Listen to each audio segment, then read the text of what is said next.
Mi madre siempre me comparó con mi hermana, diciendo que ella era su orgullo. Años después, mientras yo firmaba contratos me enteré que ellas irían a la cárcel.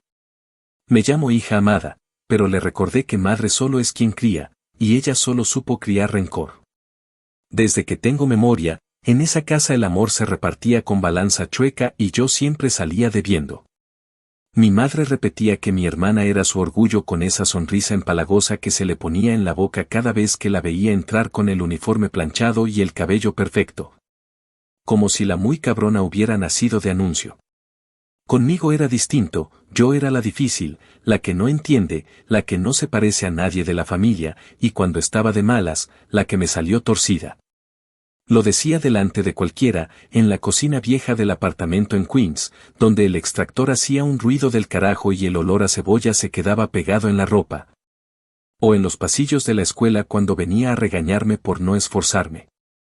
Mi hermana recibía vestidos nuevos en la temporada de fiestas y viajes en verano a visitar a la tía en New Jersey, y yo recogía las sobras, sudaderas con rodillas gastadas, zapatos que me quedaban apretados y una ti te alcanza, deja de joder como premio. No es que me faltara comida ni techo, lo que sobraba era esa maldita costumbre de compararme a cada rato como si yo fuera una hoja de evaluación y ella la niña de la portada. En la primaria, cuando hicieron la feria de ciencias, yo llevé un volcán de cartón piedra que me había tardado semanas en pintar sobre la mesa de la cocina, con periódicos viejos extendidos para no manchar y una paciencia que nadie sospechaba que yo tenía. Mi madre soltó un pues a ver si no lo echas a perder y después, cuando mi hermana presentó una maqueta que le ayudaron a hacer en el club de tareas, la abrazó delante de todos y dijo esta sí que me salió lista. Se me metió un coraje en el pecho que me quemó peor que el vinagre con bicarbonato del volcán, pero me callé porque ya sabía que si abría la boca iba a terminar castigada sin televisión y con más obligaciones. En esa casa callarse era una forma de sobrevivir, como hacer la fila en silencio en el laundromat mientras la secadora tronaba y mi madre recortaba cupones con cara de mártir. Yo aprendí a bajar la cabeza y a trabajar mis cosas a escondidas, para que nadie viniera a desarmarme lo poquito que conseguía. La secundaria fue una mierda distinta pero con el mismo aroma. Mi hermana entró al equipo de porristas y de pronto había señoras de la asociación de padres preguntándole a mi madre cómo lo hacía para tener dos hijas tan diferentes. Mi madre se reía y decía, con esa risita que sonaba a cuchillito, una me salió estrella y la otra todavía anda buscando su camino. Yo, que conseguí un trabajo de fin de semana en una cafetería del barrio limpiando mesas y aprendiendo a espumar leche como si de eso dependiera mi vida, trataba de juntar para comprarme un teléfono decente. Porque el ladrillo que me habían dado era la burla del salón. Me acuerdo de un día de invierno, manos heladas, piso resbaloso en la cafetería, y yo pensando que si aguantaba un poco más, si tragaba ese orgullo como tragué tantas veces el sabor a café quemado, iba a salir de esa casa con algo de dinero y, sobre todo, con un plan. En la noche, cuando mi madre creyó que dormíamos, la escuché al teléfono diciendo mi orgullo va a llegar lejos, la otra quién sabe.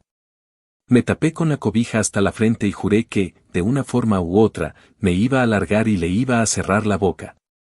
En la preparatoria empecé a hablar con la consejera de orientación, una señora con cara de cansancio amable que me preguntó por primera vez qué quería para mí, no qué quería mi madre que yo fuera. Le dije que me gustaban las palabras y que no me daba miedo leer contratos largos, que algo en los detalles me hacía sentir que tenía un mapa cuando el resto del mundo era un puto laberinto. Aprendí a llenar formularios, a escribir ensayos con mis propios ejemplos, a pelear becas con terquedad de perro callejero. Si mi madre hubiera visto el esfuerzo, me habría dicho deja de presumir, así que me guardé cada logro en silencio y junté cartas de recomendación como quien esconde dinero bajo el colchón para que no se lo gasten. Mi hermana se paseaba por la casa con el traje del baile de graduación y mi madre lloraba de emoción mientras yo, sentada en la mesa, corregía el borrador de mi ensayo de admisión y me prometía que algún día lloraría, sí. Pero de alivio, no de rabia. El día que llegaron las respuestas de las universidades, la carta grande, la que trae buenas noticias, estaba abierta en la mesa cuando llegué del trabajo. Mi madre tenía esa cara de te agarré en algo y dijo que la abrió por si era importante. Yo respiré hondo y le conté que me habían aceptado con ayuda financiera. Ella se cruzó de brazos y contestó: a ver cuánto te dura el gusto, tu hermana sí va a estar aquí, cerquita, conmigo, como si hubiera dicho una bendición. No esperé su permiso ni su bendición, ¿para qué? Me fui a vivir a una residencia cutre, con paredes delgadas y una ventana que daba a un callejón que olía a pizza recalentada, pero que bajo esa luz mortecina me parecía la puerta a otro mundo. Trabajé en la biblioteca del campus, aprendí a hacer horarios que parecían rompecabezas y me convertí en el tipo de alumna que nadie ve venir porque no hace ruido. Pero de pronto saca calificaciones que te dejan con la boca abierta. Cada vez que volvía al apartamento de Queens a dejar ropa limpia o recoger correo, mi madre soltaba un comentario pasivo-agresivo de esos que cortan: a ver si no te embarazas, a ver si esos libros no te vuelven loca. A ver si no te olvidas de que aquí tienes familia. Yo ponía mi mejor cara de nada, recogía lo mío y me regresaba al tren con la sensación de estar soltando, centímetro a centímetro, una cuerda que me había tenido amarrada desde niña. Hubo señales, pequeñas, de que en casa se jugaban cosas chuecas. Cheques que mi madre decía que se perdieron en el correo, cajas de zapatos llenas de recibos en efectivo, llamadas que cortaba cuando entraba alguien a la cocina. Mi hermana empezó a ayudarla con un negocio de limpieza de casas que, en teoría, era lo más normal del mundo: guantes de látex, cloro, horarios de mañana. Pero yo sabía leer papeles, y cuando la escuché hablar de no declarar tanto para que el reembolso salga gordito, me ardió un foco rojo en la cabeza. No dije nada. No era mi trabajo arreglar el desastre de nadie. Mi trabajo era salir de ahí con todo y mis cicatrices, y convertir ese silencio entrenado en un arma que pudiera usar a mi favor más adelante. Cuando me acerqué a graduarme, conseguí una práctica en un despacho que no era grande ni glamoroso, pero en el que aprendí más que en cualquier clase.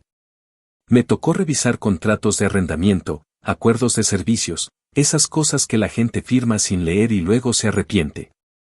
Descubrí que tengo paciencia para las letras chiquitas y memoria para los plazos. Lo que mucha gente considera aburrido, a mí me dio control. La primera vez que me senté delante de un documento grueso, con un café tibio y una lámpara que parecía de interrogatorio, sentí algo parecido a la paz. Por fin había una lógica, un sistema. Una manera de entender por qué las cosas se mueven como se mueven. Y ahí, en esa tranquilidad rarísima, empecé a idear la venganza que llevaba años rumiando, no como una explosión, sino como un trabajo de hormiga: juntar pruebas, recordar fechas en palabras, aprender quién firma, quién autoriza, quién paga. No era odio ciego, era un proyecto. Una especie de justicia casera con calendario propio. En casa, mientras tanto, seguía el teatro. Mi madre se presentaba en las reuniones familiares contando que su orgullo estaba por abrir su propio camino y que yo hacía algo de oficina, no sé, papeles, eso que no tiene chiste. Mi hermana se reía y me soltaba comentarios como: no te me vayas a creer abogada, y mi madre remataba con: bájale a las ínfulas. Yo asentía con cara de piedra y guardaba cada humillación en el mismo cajón mental donde guardé los cumpleaños en que no hubo pastel, los días en que me tocó cuidar hijos de otras para que ellas pudieran salir. Y los domingos en los que recogí la casa entera mientras mi hermana practicaba poses frente al espejo. No lo hacía para victimizarme, lo hacía para no olvidar. Porque la memoria, cuando la usas bien, es un cuchillo filoso que corta en el momento exacto. El día que empaqué mis cosas para mudarme cerca del despacho, mi madre me dijo: no seas malagradecida, tu hermana necesita el cuarto, tú puedes dormir en el sofá cuando vengas. Me dio risa de rabia. Yo le contesté, sin levantar la voz, que me iba y que no se preocupara, que no iba a quitarle espacio a su adoración. Ella me soltó un: a ver cuánto te dura la pose, y yo me guardé la respuesta porque no valía la pena discutir. Me subí a un Uber barato, escuché al conductor quejarse del tráfico en el Brooklyn Queens Expressway como si fuera el fin del mundo, y miré por la ventana esa ciudad que te puede devorar o te puede volver feroz. A mí me hizo ambas cosas. Me devoró de niña y me devolvió de adulta con el colmillo listo. No fui a terapia por moda ni por consejo de nadie, fui porque estaba cansada de despertar con el pecho apretado. En ese cuarto con planta artificial y sillas demasiado rectas, me escuché decir en voz alta que en mi casa me enseñaron a querer con miedo. La terapeuta no dijo nada heroico, me pidió que contara cosas concretas. Le conté la graduación de mi hermana en la que me tocó cargar las bolsas de regalo mientras a ella la subían a un carro con globos. Le conté el primer sueldo que me pagaron en la cafetería y que mi madre me quitó para ayudar con la renta, le conté el día que me enfermé y ella dijo siempre enferma cuando toca ayudar. También le conté, con una calma que me sorprendió, que yo no quería que me amaran como se ama a las favoritas, quería respeto, y si no había, entonces distancia.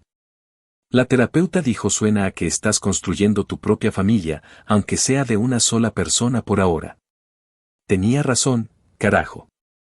Fue ese otoño de 2000 y algo, cuando el aire en Manhattan huele a hojas mojadas y a pretzel de carrito, que firmé mi primer contrato de verdad, con mi nombre completo y esa sensación de que, aunque viniera la tormenta, ya tenía un techo que yo misma había conseguido. Me guardé la pluma en el bolsillo como si fuera un talismán y me fui a comer un sándwich grasoso en un deli de esquina donde el dueño me llamó mija en inglés chapuceado. No era glamour, era independencia, que es 1000 veces mejor. Y mientras mordía ese pan que se desarmaba, miré el teléfono y vi un mensaje de mi hermana pidiéndome un favorcito para arreglar unos papeles del negocio que llevaba con mi madre. Me latió el corazón como tambor y supe, con una certeza fría, que el tablero estaba puesto. No les debía nada. Pero sí tenía algo que ellas jamás me tuvieron, paciencia. En esa mesa pegajosa de deli, con la servilleta haciéndose puré entre mis dedos, me repetí una última vez lo que me había sostenido desde niña, madre será quien críe, y a mí me crió el rencor, sí. Pero también me crió el hambre de salir y la disciplina de no soltar la presa. Si me pedían ayuda, la iban a tener, solo que a mi manera. Y ahí empezó todo de verdad, no con gritos, no con escenas, sino con el tipo de silencio que hace ruido, el de alguien que por fin entiende que la venganza no es un trueno, es una lluvia que no para. Próximamente, las actualizaciones. Actualización 1. Un par de años después de aquel mensaje con el famoso favorcito, cuando ya me había mudado del cuarto húmedo a un estudio mínimo cerca del despacho y tenía una rutina que por fin no dependía de los berrinches de mi madre.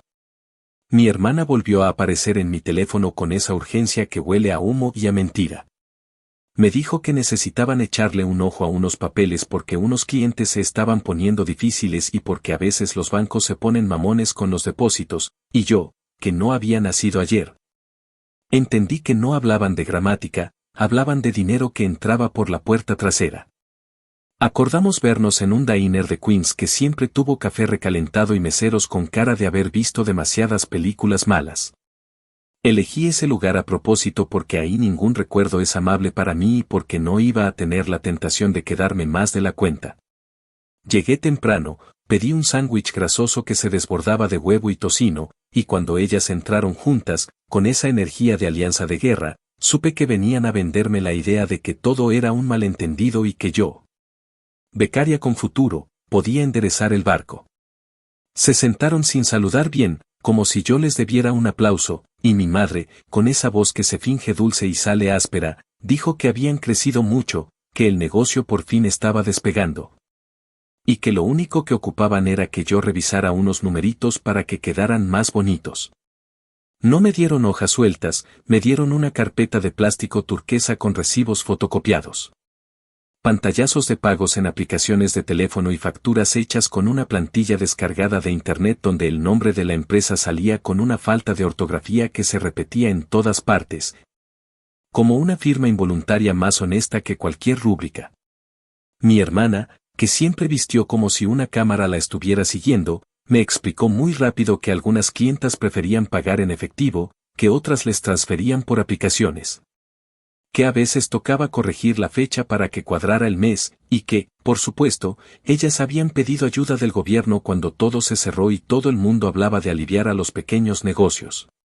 Y que si acaso había un error, era culpa de un contador baratísimo que no sabía ni cómo encender la computadora. Yo hojeé esa carpeta y lo que vino fue un descuido, fue un sistema, depósitos fraccionados para no llamar la atención. Pagos a chicas que limpiaban casas registrados como si fueran proveedoras independientes para no pagarles lo que corresponde. Y notas a mano con instrucciones del tipo marcar como materiales que me hicieron sentir el mismo nudo en la garganta que se me hacía de niña, pero ahora acompañado de una claridad que me heló la sangre. No era un resbalón administrativo, era una versicuela montado con descaro. Se me ocurrió preguntar, como quien habla del clima, cómo estaban manejando las declaraciones y si tenían dado de alta a las chicas que trabajaban con ellas. Porque sabía de sobra que en este país no basta con decir que tienes un negocio, hay que cumplir con esa lista aburrida de obligaciones que a nadie le gusta pero que a todas nos toca. Mi madre, con el gesto de no me vengas a enseñar a ser adulta, soltó esa risa seca y dijo que cada quien se busca la vida y que si ellas quieren beneficios que vayan y estudien, no que vengan a limpiar. Que lo suyo era dar trabajo, no sostener flojas, y yo sentí esa rabia vieja subir como mareo, pero no la dejé en la mesa, la guardé junto a la pluma con la que firmo cosas importantes. Porque justo entonces entendí que estaban acostumbradas a que todo el mundo les hiciera segunda. Mi hermana añadió que las transferencias por la aplicación no las contaban si eran de poquito, y que las clientas amigas pagaban en sobres para evitarse el papeleo, y yo asentí con cara de palo mientras iba armando, pieza por pieza, un mapa mental de lo que después sería un rompecabezas completo. No acepté llevarme la carpeta, primero porque no soy idiota y segundo porque no iba a ponerme un blanco en la espalda por la ansia de ganarles una pequeña batalla. Lo que sí hice fue pedirles, con voz neutra, que me reenviaran por correo electrónico los documentos para mirarlos con calma y para recomendarles un contador decente, y que de paso me compartieran el nombre con el que habían registrado la empresa, la dirección fiscal y el número de identificación que se usa para todas esas cosas adultas, porque sin eso, les dije, cualquier revisión sería un juego.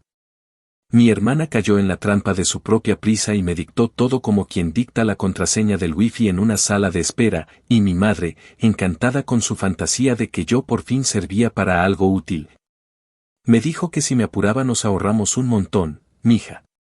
La llamadita mija me entró por un oído y me salió por el otro, pero el dato me quedó grabado con tinta indeleble.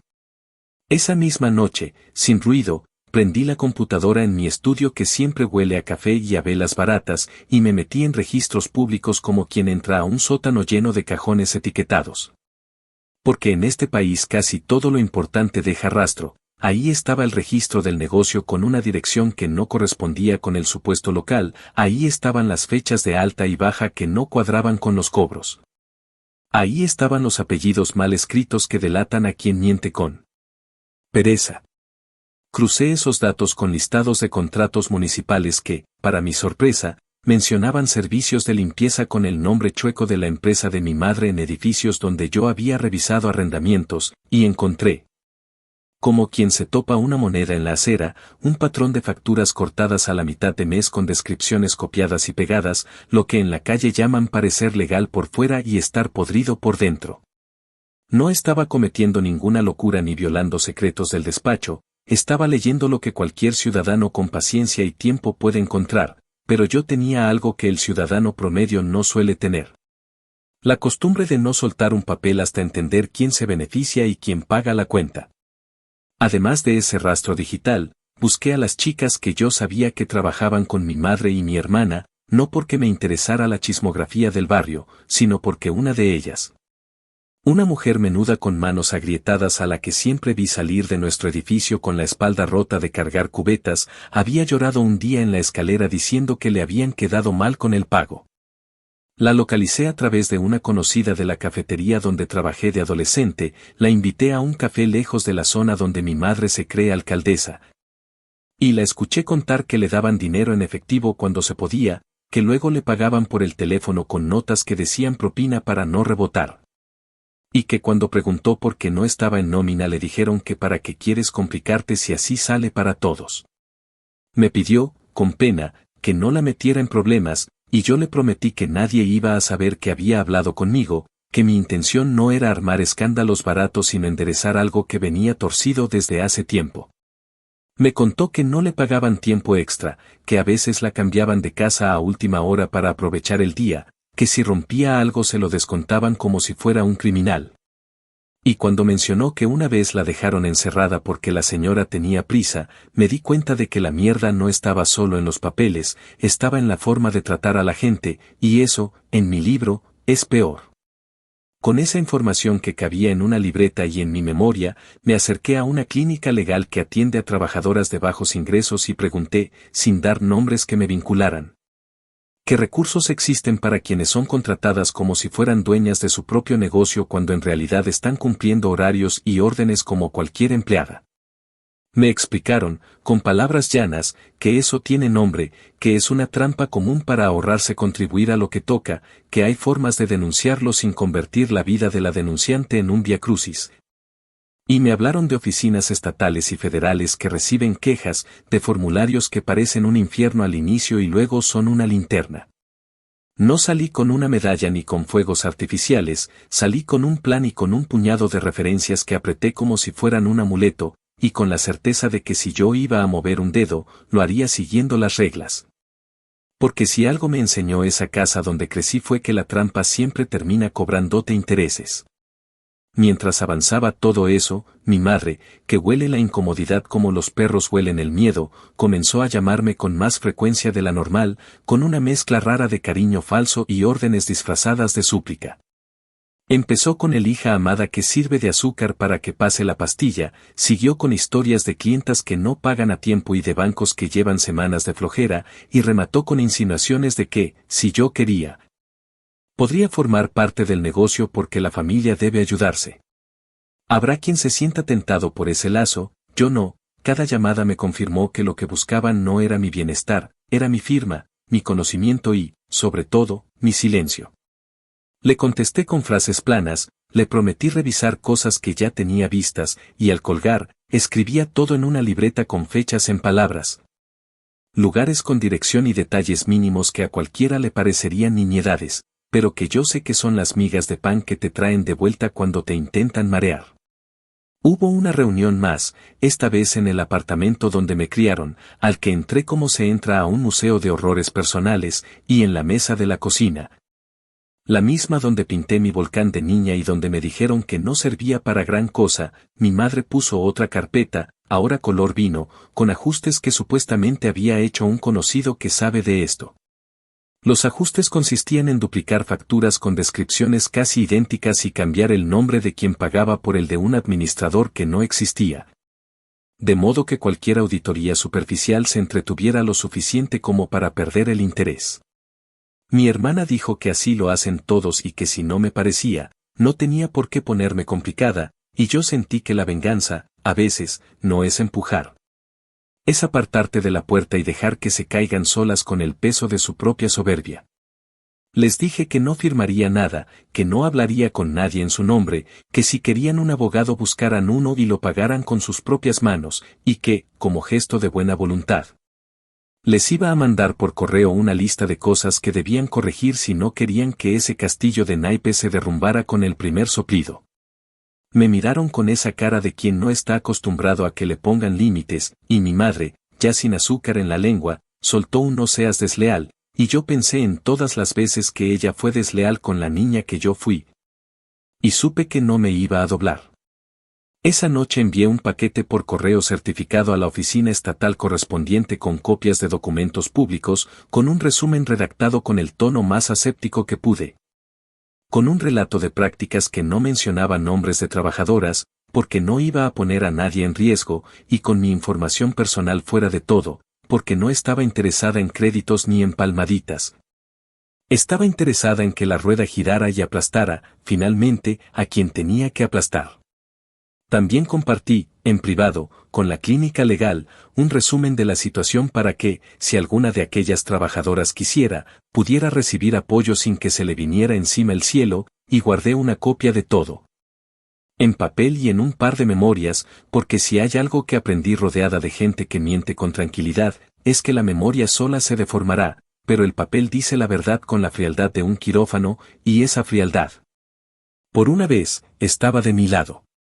Mi teléfono no dejó de sonar los días siguientes, mi madre usó todas las caras que sabe poner, la de víctima incomprendida, la de mujer de negocios maltratada por la burocracia, la de madre herida que solo quiere lo mejor para sus hijas, y cuando el encanto no sirvió, llegó el sermón con insultos de vieja escuela. Yo escuché cada discurso con el volumen del alma bajito, respondí lo mínimo y me dediqué a trabajar horas largas pero limpias. A dormir con la serenidad incómoda de quien sabe que abrió una caja que le va a explotar a medio metro, y a caminar por la ciudad con esa mezcla de alivio y temor que te acompaña cuando por fin eliges de qué lado estás. No fue un acto heroico ni una jugada maestra, fue una cadena de decisiones sencillas ejecutadas con paciencia de zorro, porque la venganza que sirve no hace ruido al principio. Avanza con zapatos de suela blanda y espera el momento en que la puerta por fin se hincha por dentro. Y sí, la puerta se hinchó. Aún tardaría, pero ya sonaba. Actualización 2. Pasó más de un año desde aquel envío de papeles y llamadas sin fin, un año que se me metió en la piel como humedad vieja, de esos que no se notan a simple vista pero que te hinchan la madera por dentro hasta que cruje. La vida parecía normal por fuera, despertaba temprano en mi estudio frío, calentaba café que sabía a promesa cumplida. Caminaba hasta el metro con bufanda y auriculares como si el mundo entero fuera un ruido que yo podía regular con la mano, y en el despacho me perdía entre documentos con páginas que olían a tinta y a máquina. Por dentro, sin embargo, yo vivía en una especie de espera afilada. No era ansiedad de película, era la certeza de que la piedra que lancé con buena puntería ya iba en camino y tarde o temprano iba a romper el cristal correcto. La primera grieta llegó en forma de carta con sello oficial que mi madre, desde el departamento de Queens que tanto defendía como si fuera un reino, me mandó fotografiada con los dedos temblorosos. Decía que ciertas prácticas del negocio de limpieza requerían revisión, palabras cuidadas que para quien entiende significan que alguien levantó la mano y los que investigan la toman en serio. Esa noche ella me llamó con voz de misa, mezclando súplica con regaño, diciendo que siempre hay envidiosas.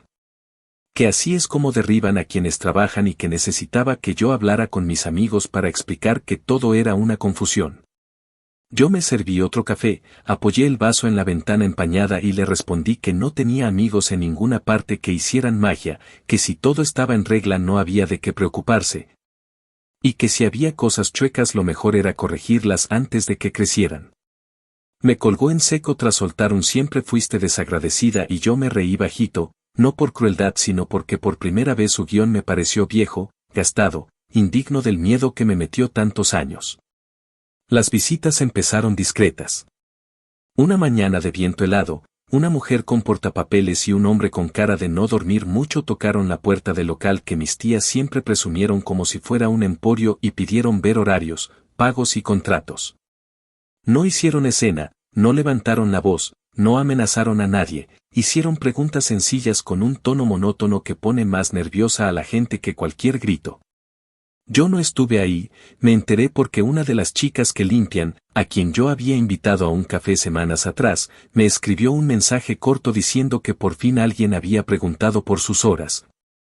Que por fin alguien le dijo, con palabras claras, que el tiempo extra no es un favor, es un derecho. Me lo dijo con culpa, como si hubiera traicionado a una familia que en realidad nunca la trató como familia.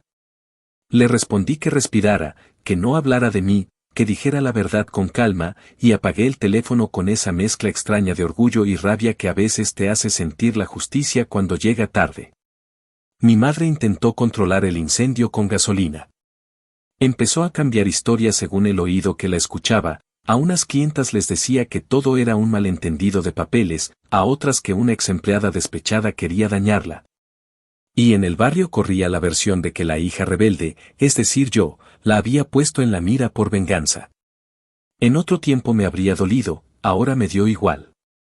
Si alguien quería creer que yo había inventado un monstruo, allá ellos, yo sabía que lo único que hice fue decir en voz alta que el monstruo llevaba años rentando habitación en esa casa.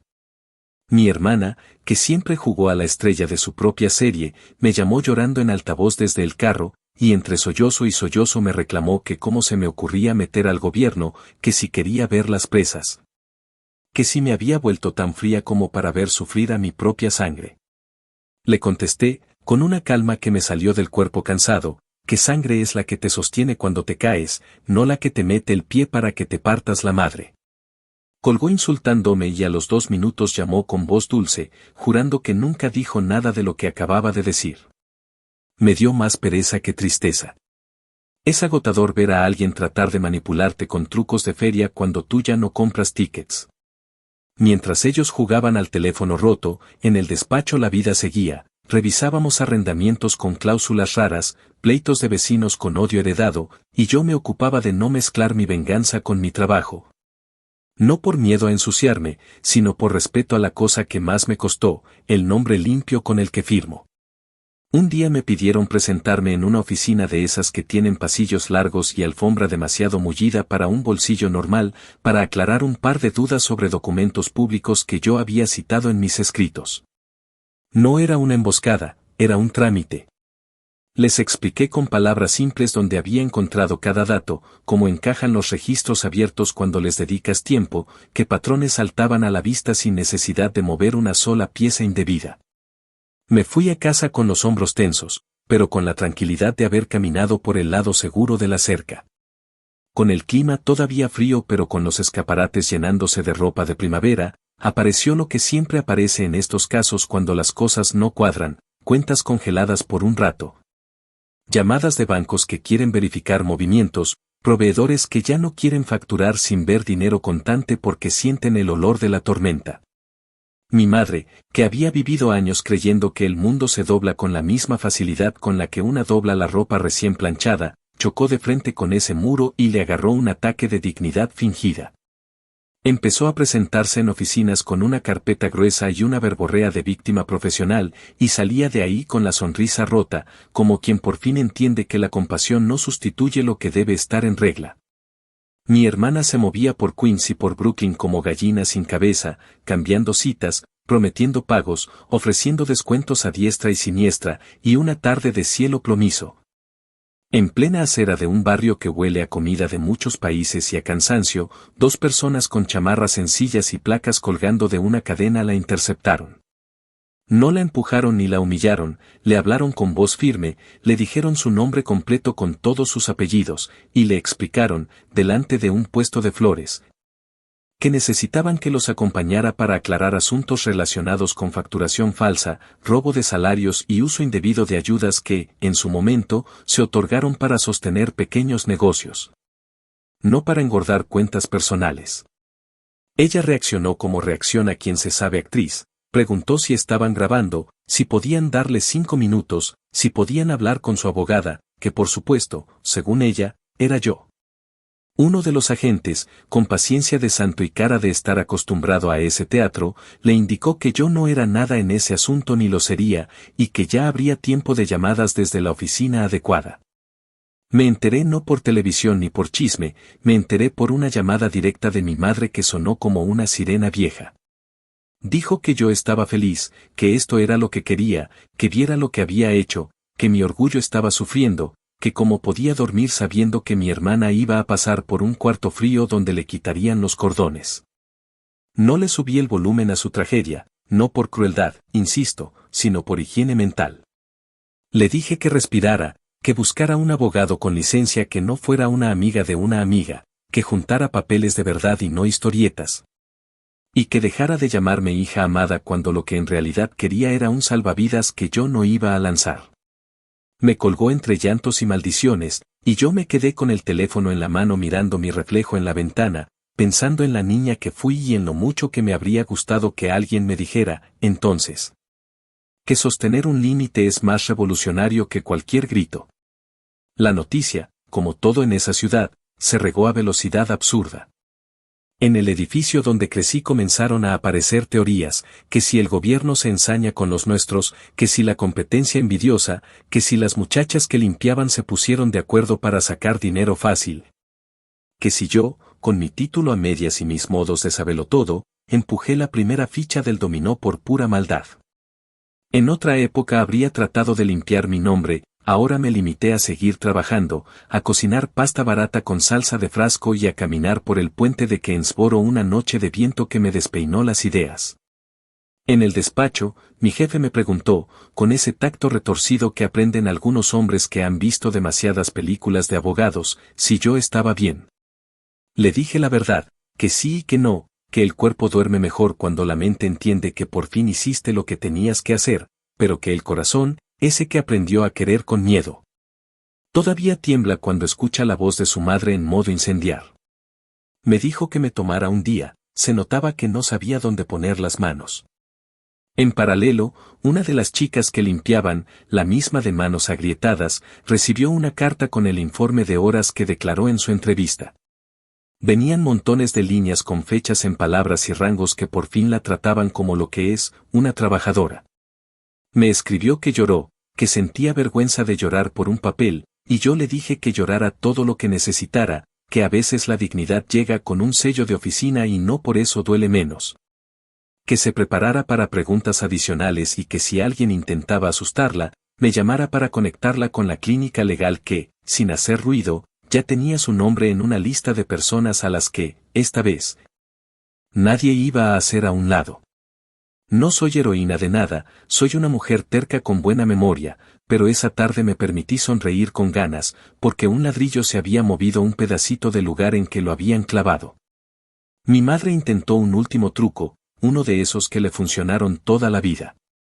Me esperó afuera del edificio del despacho una tarde de cielo limpio, con un abrigo que le quedaba grande y los ojos hinchados, y me soltó un discurso que olía a naftalina. Dijo que yo no entendía el sacrificio, que ella hizo lo que pudo con lo que tenía, que si torcieron papeles fue por necesidad, que todas las empresas hacen lo mismo. Y que si yo no las ayudaba ahora nadie nunca me iba a ayudar cuando me cayera. La escuché con respeto de funeral, no porque mereciera mi silencio sino porque yo ya no estoy para pelear en la calle como adolescente. Le contesté que el sacrificio no justifica la trampa cuando la trampa aplasta a gente más jodida que tú, que las chicas que limpiaban merecen más que un sobre con billetes arrugados y un no hagas preguntas. Que si alguien la ayudó toda la vida fueron las que fregaron pisos a cambio de migajas, y que si de verdad quería que la gente se enterneciera por su negocio familiar, lo mejor que podía hacer era partir de cero sin mentiras. Me dijo que yo no tenía corazón, que yo no era su hija, y por primera vez en mi vida la frase no me dolió, me sonó honesta. La noche que supe que mi hermana dormiría en un cuarto donde la luz nunca se apaga del todo, me serví un trago barato en un vaso que me regalé cuando firmé mi primer contrato. No brindé ni bailé ni recité ninguna venganza.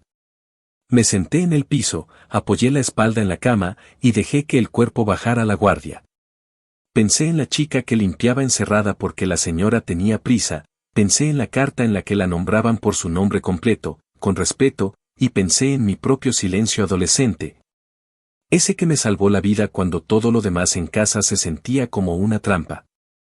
No hay justicia perfecta, lo sé. Hay procesos con bordes torpes, hay errores, hay gente que se queda a medio camino, pero esa noche, en mi estudio que huele a café y a libros baratos, entendí que la venganza que funciona es la que se parece más a una auditoría del alma, revisar, ordenar, poner cada cosa en su sitio, y cuando algo no cuadra, dejar constancia y seguir adelante. Al día siguiente, temprano, regresé al metro, al despacho y a mi rutina, con la certeza de que el tablero seguía en juego y que aún faltaba ver caer piezas más grandes. Actualización 3. Pasaron unos meses que se estiraron como chicle, de esos que se pegan a la suela y no los puedes soltar aunque arrastres los pies contra la banqueta.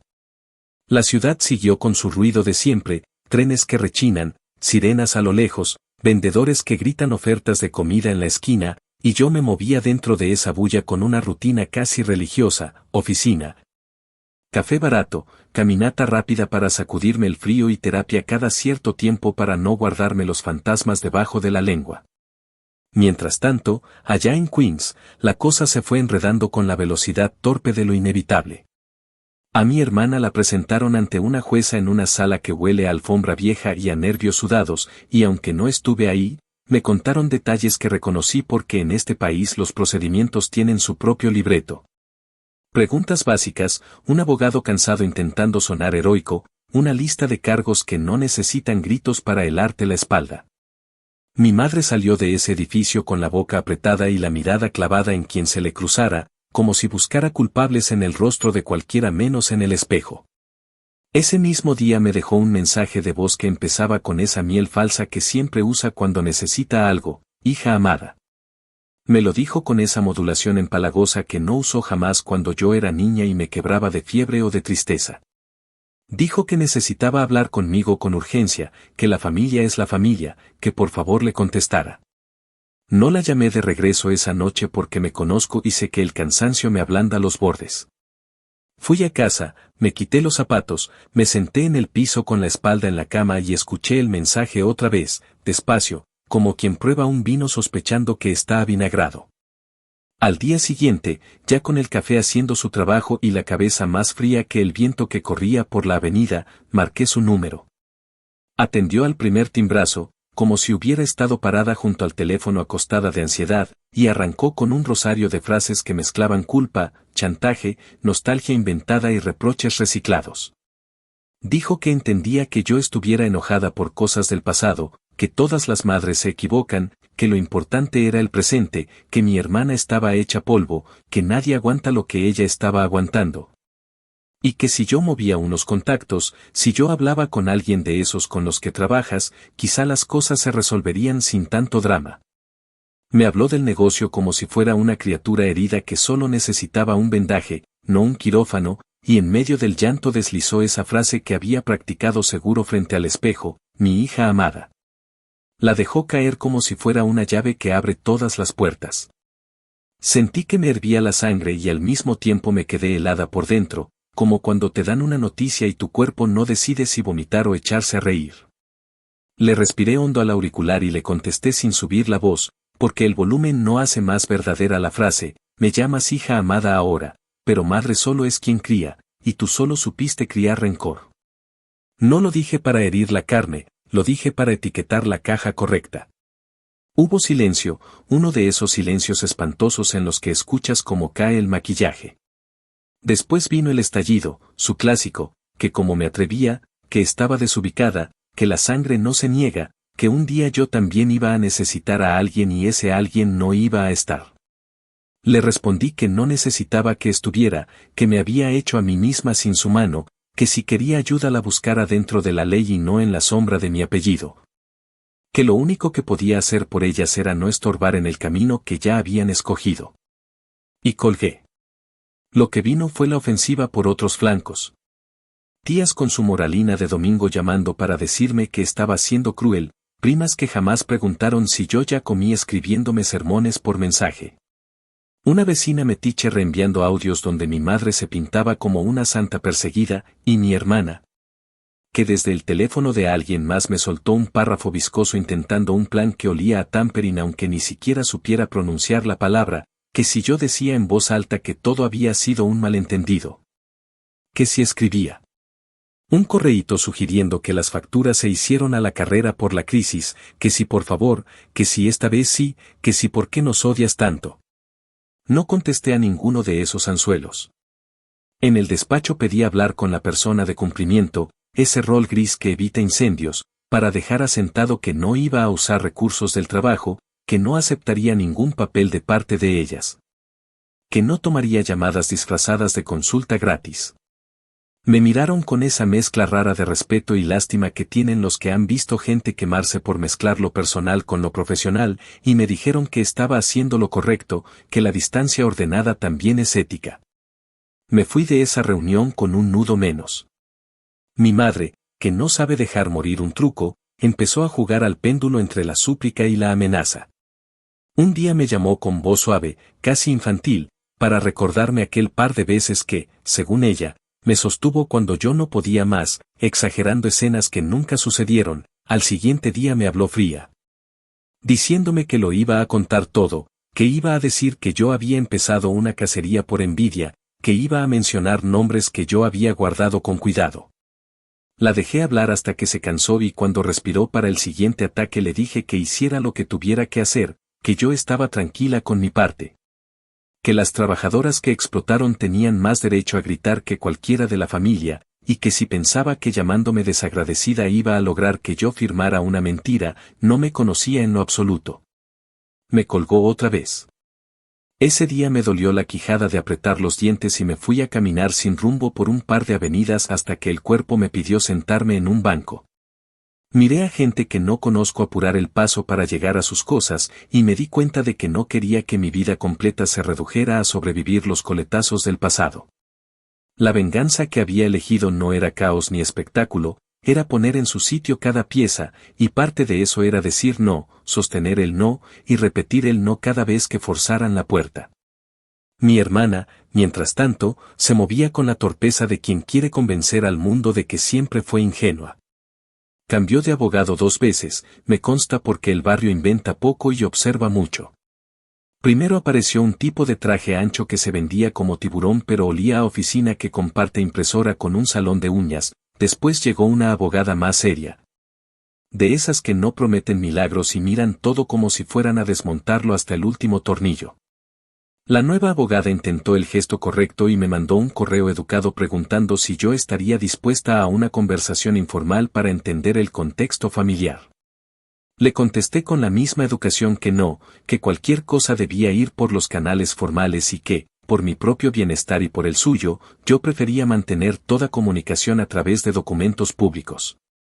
Lo entendió sin más preguntas y agradecí que alguien en ese lado supiera que hay líneas que no se cruzan. No tengo sed de sangre, tengo sed de orden. Esa distinción me mantuvo cuerda. La gente del edificio donde crecí organizó, sin llamarlo así, una intervención barata en la casa de una tía. Me invitaron a comer en domingo, con el pretexto de que hace mucho no nos juntamos, y cuando llegué, por no quedar como la bruja que nunca aparece, me enfrenté al coro. Me sirvieron un plato que yo no pedí, me sentaron en la silla incómoda al fondo, y me lanzaron historias de sacrificio, de mujeres haciendo lo que pueden, de que todos se resbalan con las cuentas. De que cómo iba yo a entender si ahora tomaba café caro y usaba palabras finas. Los escuché con el mismo gesto con el que de niña escuchaba los regaños inevitables, solo que esta vez no me sentí pequeña. Cuando por fin hicieron pausa para respirar, hablé yo. Dije que el sacrificio no se mide por el llanto sino por a quien le cae el peso. Que durante años ese negocio se sostuvo con espaldas ajenas y que cada billete que no declararon salió de los bolsillos de mujeres que fregaron pisos hasta hacerse grietas en las manos. Dije que yo no era mejor que nadie por firmar contratos, que lo único que me diferencia es que aprendí el idioma del papel y lo uso para que no me pisen. Y repetí, sin gritar, que madre solo es quien cría, y que en esa casa lo único que se cultivó conmigo fue el rencor. Nadie aplaudió ni me aventó con platos, pero se puso un silencio de esos que te despejan la habitación. Me levanté, dejé los cubiertos, dije gracias por la invitación y me fui. Caminé hasta la estación de metro con los oídos zumbando y el estómago volteado, pero con la columna entera. En paralelo, la investigación siguió su propio paso de buey. No fue una película con montajes y música épica, fue un desfile de papeles con sellos, citas incómodas a horas terribles, comprobaciones que parecen triviales y que, una encima de otra, hacen peso. Me tocó atender una citación para confirmar que ciertos documentos que yo había nombrado como públicos eran exactamente eso, públicos, y no producto de ninguna llave maestra. Me presenté con la ropa de siempre, contesté lo que tenía que contestar, y salí de ahí con esa sensación rara de haber puesto un ladrillo más en una pared que no se ve. Días después, me avisaron extraoficialmente que la gente encargada de monitorear prácticas laborales ya tenía varias declaraciones consistentes, que no era solamente una voz aislada. Que el patrón se repetía en relatos que venían de distintas esquinas. No me dieron detalles porque no soy parte del equipo, ni quiero serlo, pero fue suficiente para saber que no estaba empujando sola contra un muro sólido, había fisuras, y por esas fisuras se asomaba luz. Mi madre no se rindió con el tratamiento de azúcar. Otra vez llamó, otra vez soltó hija amada, y esta vez le escuché un quiebre que antes no había notado, como cuando alguien se da cuenta por fin de que la amenaza y la súplica ya no funcionan. Dijo que lo había pensado y que entendía que yo estuviera dolida, y que quizá, solo quizá, alguna cosa se había hecho mal, pero que todo fue por necesidad, no por maldad, que la vida no le dio opciones. Me contó historias viejas, unas ciertas, otras inventadas, y trató de tejer una manta con retazos a ver si yo me acurrucaba ahí. La dejé hablar hasta que casi se queda sin voz, y entonces repetí, con la misma calma rota que me acompaña desde que era adolescente, la frase que ya había dicho y que necesitaba volver a decir. Porque a veces el límite hay que reafirmarlo como una valla, madre solo es quien cría, y tú a mí me criaste rencor. Yo me crié la paciencia, me crié la disciplina y me crié la salida. Si buscas una hija para lucirla, búscala en tus recuerdos. Si buscas una adulta que te saque de la que te metiste, no la vas a encontrar en mi número. Me pidió que no fuera dura, que me acordara de mi hermana de niña, que pensara en lo bonito, y yo pensé en mí de niña, y no me cambié de lugar. Dije que no. Dije que busque con quien deba buscar. Dije que lo único que me importaba en esa historia eran las mujeres a las que les quedó debiendo, porque les quedó debiendo más que dinero, les quedó debiendo respeto. Y colgué, otra vez, como cerrando una ventana por donde se mete la lluvia fría. No todo fue pleito y teléfono. También hubo días raros de paz, pequeños, casi como una mota de polvo flotando en un rayo de luz. Un sábado me senté en la lavandería del barrio con un libro tonto y vi a un niño jugar con las sillas mientras su mamá doblaba toallas. Me conmovió una escena que en otro tiempo me hubiera pasado de largo. Me acordé de mí misma sosteniendo bolsas de mandado más grandes que mis brazos, me vi limpiando mesas de café, juntando monedas para un teléfono que no daba pena, y me prometí, con la seriedad de un juramento íntimo, que no iba a desperdiciar la mitad de mi vida peleando con fantasmas que ya tienen su lugar en la repisa. Mi venganza no era sangre en la calle ni gritos en las puertas equivocadas, era mantenerme firme. Dejar que el papel hiciera su trabajo y no dejarme arrastrar otra vez a ese teatro donde siempre me daban el papel de la mala porque no sonreía a la hora indicada. Unas semanas más tarde, se supo que el caso de mi hermana iba a sumar cargos por cosas que no estaban en la primera lista. Y que había otra investigación caminando por la vereda pegada al dinero que tomaron cuando el mundo se paró y el gobierno repartió salvavidas a quien podía demostrar que sí tenía barco. El rumor no me alegró ni me quitó el hambre, me dejó la boca seca, nada más. Supe, por una trabajadora que ahora estaba recibiendo asesoría, que mi madre se había puesto creativa con papeles nuevos, que andaba buscando abrir otra cosa a nombre de una amiga para arrancar de cero. Como si el pasado se apagara cambiando el rótulo de la puerta. No sé si lo logró, no me consta, pero sé que en esta ciudad los intentos burdos de esconder basura debajo de la alfombra casi siempre terminan oliendo peor. Me mantuve donde debía, lejos físicamente, cerca emocionalmente de quien lo necesitaba, y con la memoria activa como perro guardián. En terapia, la mujer de las plantas artificiales me preguntó qué sentía al decirle a mi madre, palabra por palabra, que madre solo es quien cría. Le dije que primero sentí una culpa vieja, casi de reflejo, como cuando te dicen que no alces la voz en misa. Después sentí un alivio físico, como aflojar una liga que te aprieta la muñeca desde hace años. Y finalmente sentí miedo, no de ella, sino del vacío que deja renunciar a un lugar, aunque ese lugar haya sido una trampa. La terapeuta me dijo que el vacío también se llena, y que ahora lo estoy llenando con cosas que elegí yo, trabajo que entiendo, amistades que no piden que me parta la espalda, silencio que no es castigo sino descanso. Salí de ahí con ganas de caminar sin prisa, y eso hice, crucé unas cuantas cuadras mirando los árboles pelones y pensé que en esta ciudad todo muere y renace con un descaro que te enseña paciencia.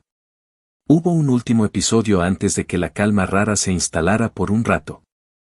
Mi madre se apareció a la salida del despacho, otra vez, aunque esta vez no venía sola, traía a un pastor de esos que hablan de perdón como si vendieran seguros, y me quisieron poner entre la pared y el sermón.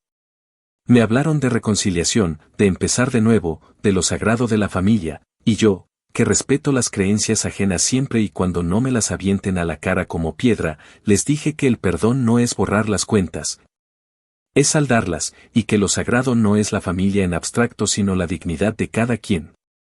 El pastor me miró con esa cara de no me funciona el discurso aquí, y mi madre cambió otra vez de libreto y se puso a llorar sin lágrimas, como siempre.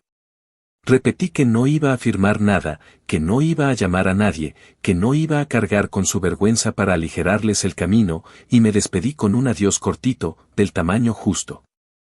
Caminé hasta la esquina con el pulso un poco acelerado y las piernas firmes. Volví a mi estudio cuando ya caía la tarde, puse agua a hervir para una pasta tristísima y me senté en el piso a mirar la ventana como si adentro de ese rectángulo hubiera un lago en vez de un edificio de ladrillo. Pensé en todo lo dicho, en cada hija amada que intentaron pegar sobre una historia que no la sostiene, y en cada no que sostuve sin hacer pose. La venganza, me repetí, no es hacerlo sangrar para que el mundo aplauda, es no cargar la piedra que te avientan a la mochila, es dejarla en el suelo, apuntar donde cayó, y cuando alguien pregunte de quién es, decir su nombre sin temblar. Esa noche dormí mejor que muchas otras, con la sensación de que por fin la frase que dije no era solamente una línea dramática sino una verdad quieta: madre solo es quien cría, y a mí me crió mi paciencia y mi rabia domada. No la mujer que ahora me llama para que le limpie el desastre. Al día siguiente, temprano, mientras la ciudad despertaba con el mismo griterío de siempre, abrí el correo y encontré nuevas notificaciones, papeles que pedían papeles, invitaciones a más trámites.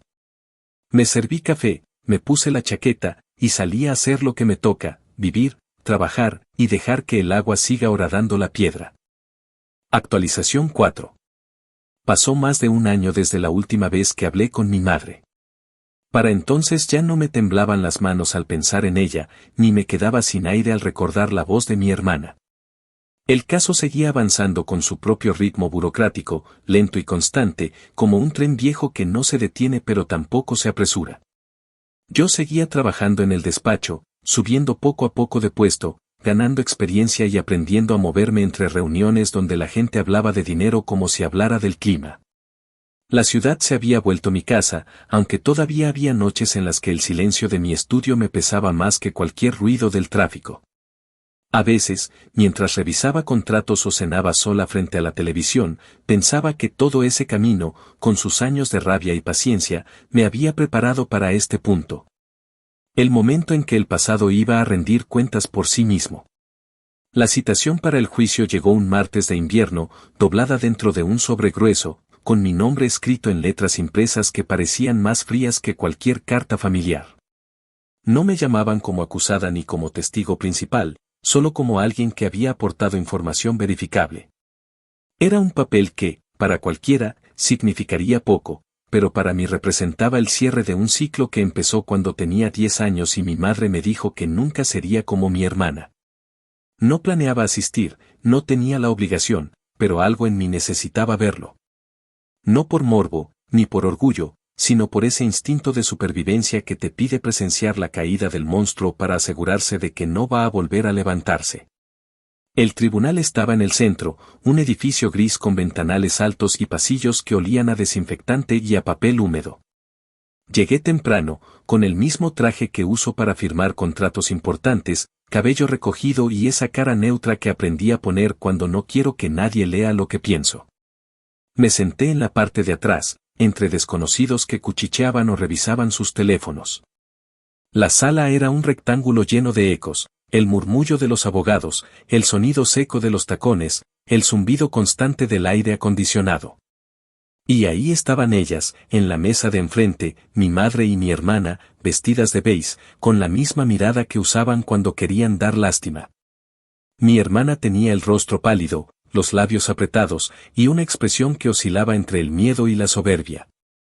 Mi madre, en cambio, conservaba esa compostura artificial que usaba para las visitas, la espalda recta, las manos cruzadas sobre la falda, los ojos mirando al frente como si el mundo entero le debiera disculpas.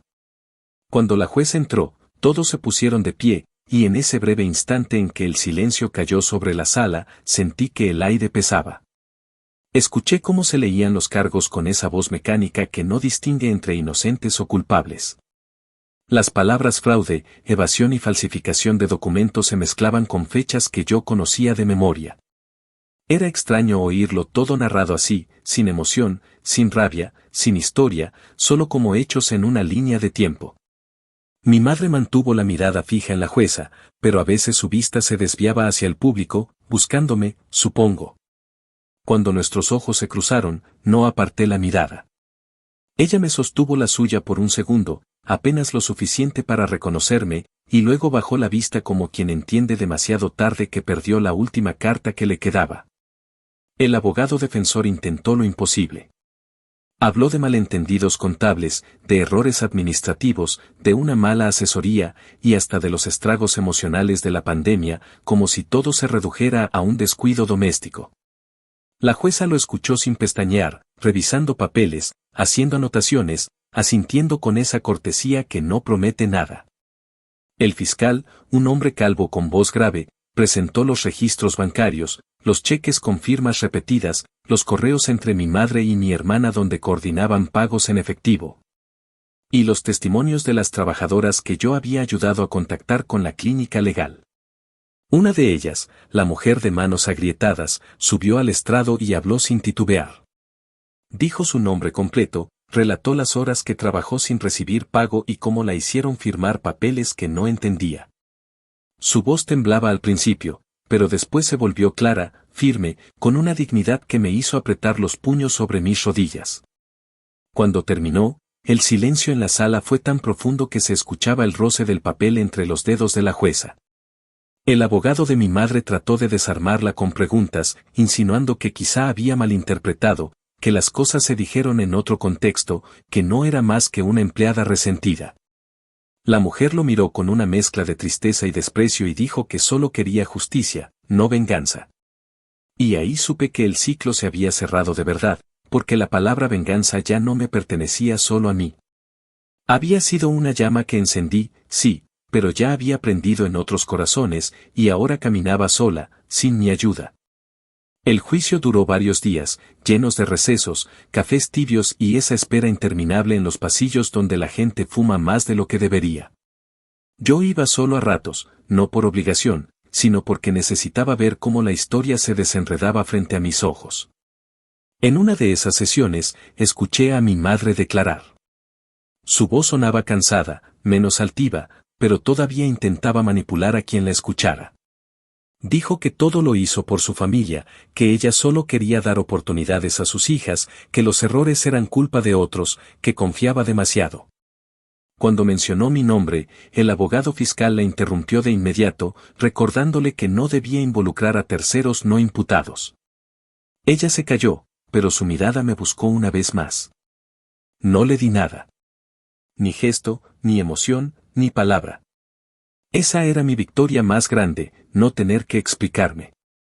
Cuando la jueza dio el veredicto, no hubo aplausos, ni exclamaciones, ni ese dramatismo que muestran las películas. Solo una lectura pausada de cargos, una serie de términos legales, y una conclusión clara, culpables. Mi hermana empezó a llorar de inmediato, una mezcla de miedo y humillación que le deformó la cara. Mi madre no lloró, se quedó quieta, como una estatua vieja, con las manos aún cruzadas sobre el regazo. La jueza dictó la sentencia y todo el aire del cuarto pareció volverse más denso. Escuché los murmullos de los periodistas locales, los clics de las cámaras, el sonido de los pasos al levantarse. Yo seguía ahí sentada, inmóvil, observando cómo la mujer que me enseñó a callar se quedaba sin palabras. Salí del tribunal sin mirar atrás. Afuera el viento era helado y me pegaba en la cara como una bofetada, pero por primera vez en años no me dolió. Caminé hasta una cafetería de esquina, pedí un café y lo bebí lento, sintiendo como el calor me subía por dentro. No sentí alegría ni pena. Sentí algo más simple, descanso. No de los años vividos, sino del peso que cargué creyendo que la justicia era un lujo que solo existía para los demás. En esa mesa, entre desconocidos que hablaban de sus trabajos y sus cuentas, me di cuenta de que la venganza no había sido destruirlas, sino quedarme entera, sin volverme como ellas. Esa noche, cuando llegué a casa, me quité el traje y lo colgué con cuidado, como si guardara una armadura. Encendí una vela, más por costumbre que por fe, y me senté frente a la ventana. Vi las luces de los edificios encenderse una a una, y recordé las veces que de niña soñé con vivir en un lugar así, lejos del ruido, lejos del desprecio. Pensé en mi madre y en mi hermana, ya sin rabia, solo con una distancia que no necesita explicarse. En algún punto del juicio, escuché que el abogado había mencionado la palabra rehabilitación. Me reí sola, porque sabía que algunas personas no se rehabilitan, solo se pudren más lento. Pero eso ya no era asunto mío. Lo mío era otra cosa, firmar nuevos contratos, construir una vida que no dependiera del apellido, dormir sin sobresaltos. Antes de apagar la luz, revisé el correo. Tenía un mensaje de la mujer que testificó en el juicio. Me daba las gracias, me decía que había encontrado otro trabajo, con contrato real, con seguro y horarios fijos. Me contó que estaba aprendiendo inglés en clases nocturnas, que su hijo había vuelto a sonreír, y que por fin sentía que la vida valía la pena. Le respondí que no me debía nada, que ella sola había tenido el valor de hablar, y que todo lo demás fue cuestión de tiempo. Cerré el portátil y me quedé mirando el reflejo de mi cara en la pantalla negra. Ya no era la chica que tragaba insultos en la cocina de Queens, ni la estudiante que escribía ensayos a escondidas, ni la hija que esperaba un elogio que nunca llegaría. Era una mujer con cicatrices bien puestas, con una calma ganada a pulso y con una memoria que no dolía, solo servía de mapa. Dormí profundamente esa noche. No soñé con ellas, ni con el tribunal, ni con el pasado. Soñé con una casa con luz amarilla y olor a pan. Una casa mía, sin gritos, sin comparaciones, sin miedo. Al despertar, el reloj marcaba las 6, y afuera la ciudad seguía viva, con su ruido, su prisa y su indiferencia. Me preparé café, me senté en la mesa, y pensé en lo irónico que es todo, ellas, que se creían intocables, ahora vestidas con uniformes de prisión, y yo, que fui el error de la familia, respirando libertad. No era triunfo, era equilibrio. La justicia no siempre viene con fuegos artificiales. A veces llega así, despacio, silenciosa, con el sonido tenue de una puerta que se cierra y no se vuelve a abrir. Actualización final. Pasaron casi 2 años después del juicio, tiempo suficiente para que la rutina absorbiera lo extraordinario y dejara las cicatrices como parte del paisaje.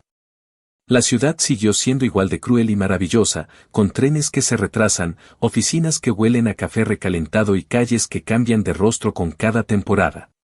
Yo ya no vivía en el mismo estudio, había logrado mudarme a un apartamento más amplio, con ventanas grandes que dejaban entrar la luz de la mañana. Y había firmado un contrato con una firma mucho más grande que el despacho donde empecé. Ese día, al poner mi nombre en letras claras en un documento que me aseguraba estabilidad por años, sentí la misma calma que me acompañó la primera vez que me aceptaron en la universidad. No era un logro que alguien pudiera arrebatarme ni un trofeo que dependiera de la aprobación de nadie. Era mío, únicamente mío, como cada paso que di para llegar hasta allí. Mientras los socios me daban la mano y me decían frases de cortesía, mi teléfono vibraba con notificaciones. No eran felicitaciones familiares, eran enlaces a noticias locales que hablaban de la entrada en prisión de 2 mujeres acusadas de fraude y explotación laboral. En las fotos borrosas reconocí el rostro cansado de mi madre y la expresión derrotada de mi hermana, las mismas que me miraron desde la mesa del tribunal tiempo atrás. Las habían asignado a un centro correccional del estado, un lugar del que se habla con distancia porque nadie quiere imaginar lo que pasa detrás de esos muros grises. No me interesó saber los detalles del traslado, si lloraron al entrar o si mantuvieron la misma soberbia con la que vivieron tantos años. Lo único que pensé, con el café de la celebración todavía tibio en mis manos, fue en la ironía brutal de la vida, ellas, que se habían sentido intocables, que me habían llamado fracasada, que habían usado mi nombre solo cuando necesitaban un favor, ahora eran un número de interna, un uniforme naranja, una celda compartida. Yo, la hija que nunca fue orgullo, la que según mi madre había nacido torcida, estaba en un edificio de oficinas en Manhattan, firmando contratos millonarios y decidiendo mis días sin miedo a gritos o comparaciones. No me dio alegría ni tristeza, me dio esa paz rara que llega cuando entiendes que ya no hay nada pendiente, que el rencor cumplió su función y después se disolvió como polvo en agua. La noticia corrió por la familia como fuego en pasto seco. Me llegaron llamadas de tías reclamándome con el mismo libreto de siempre, que cómo podía estar tranquila sabiendo que mi madre estaba tras las rejas, que cómo era posible que dejara a mi hermana sola en un lugar así. Que la sangre siempre llama. No me defendí ni discutí. Simplemente repetí, con voz plana, que madre solo es quien cría, y que a mí lo único que me crió esa mujer fue el rencor. Hubo silencios incómodos, hubo insultos disfrazados de consejos, hubo gente que me borró de su lista de contactos. No me importó. Porque por primera vez en mi vida entendí que ya no debía explicaciones a nadie, que no tenía que justificarme ante parientes que nunca levantaron un dedo por mí cuando lo necesité. Yo ya había cumplido mi parte, sobrevivir, poner cada pieza en su sitio, y no permitir que me arrastraran otra vez al mismo pozo. Esa noche, después de la firma del contrato y de los mensajes sobre la entrada en prisión de ellas, me senté sola en mi apartamento nuevo, con la vista a los rascacielos iluminados. Abrí una botella de vino que guardaba para una ocasión especial y me serví un vaso mientras el silencio de la casa me envolvía. Recordé la cocina de Queens donde me decían que nunca sería como mi hermana, recordé los castigos por no sonreír a tiempo, recordé la primera vez que pensé en irme de esa casa aunque no supiera a dónde. Y me di cuenta de que todo ese dolor, todo ese silencio que me tragaba de niña, se había convertido en la armadura que ahora me sostenía. No estaba celebrando su caída, estaba celebrando mi libertad. Ellas tendrían que aprender a vivir con las paredes frías de una celda, yo ya estaba aprendiendo a vivir con paredes propias, con la calma de no deberle nada a nadie. A la mañana siguiente volví a mi rutina. Tomé el metro, caminé entre ejecutivos con prisa y turistas desorientados, y llegué a la oficina con la misma disciplina de siempre. No hablé de lo ocurrido con mis compañeros, no lo presumí, no lo escondí. Simplemente lo guardé en mi memoria como se guarda un libro ya leído, con la certeza de que las páginas están ahí, pero sin necesidad de volver a abrirlas. En terapia, cuando me preguntaron cómo me sentía al saber que ellas estaban presas, respondí que me sentía ligera. No feliz, no vengada, ligera. Como si por fin hubiera dejado una maleta vieja en la acera y me hubiera alejado sin mirar atrás. Con el tiempo, las llamadas de la familia se fueron apagando, las noticias dejaron de mencionarlas y la vida volvió a su ritmo normal. Yo seguí firmando contratos, construyendo una carrera que nadie puede reducir a un capricho, y sobre todo, manteniendo la promesa que me hice de niña, no repetir los mismos patrones, no criar rencor en otros. No usar la palabra amada como moneda de cambio. Ahora, cuando me miro al espejo, no veo a la hija que no fue orgullo. Veo a la mujer que aprendió a esperar, que convirtió la rabia en disciplina y que entendió que la venganza no es destruir al otro, sino construirte a ti misma tan fuerte que su caída ya no te sacude. Y así, mientras ellas cuentan los días en un calendario de barrotes, yo cuento los míos en contratos firmados, en cenas tranquilas, en caminatas sin miedo. La diferencia es abismal y no necesita explicaciones. Porque al final todo se resume en lo que dije una y otra vez, incluso cuando nadie me creía, madre solo es quien cría, y la única que me crió fui yo.